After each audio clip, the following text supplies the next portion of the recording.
Liigan ailahtelevasti aloittanut Helsingin Jokerit on saamassa peliään uomiinsa. Joukkue nousi sarjan kolmospaikalle murskattuaan kotihallissaan pikkuhiljaa kohti taulukon häntäpäätä vajonneen Saipan maalein 7-2. Isäntien toisen 20 5 maalista ensimmäisen teki 4 tehopisteen illasta nautiskellut ykkösnyrkin laituri Ville Leino. Ylivoimamaali syntyi toisen erän ensimmäisellä minuutilla. Kim Hirschowitsin tasakentällisin tekemän 5-1 osuman jälkeen asialla oli kauden parastaan esittänyt Leino. Ansaitusti ottelun parhaana palkittu taituri kruunasi iltansa hattutempulla aivan loppuhetkillä. Maalinteossaan kangerellut Jokerit rakensi tänään hyviä tilanteita ja käytti ne myös hyväkseen.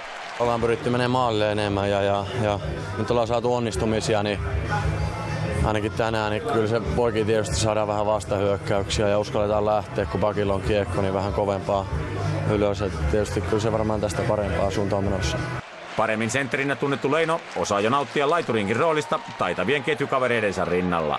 No on se maistunut koko ajan, että Tomin kanssa on aika hyvä pelata ja totta kai Timin kanssa on tosi hyvä pelata. Että ehkä vähän puolustusvastuu on pienempi, niin on ehkä vähän helpompi hyökätä.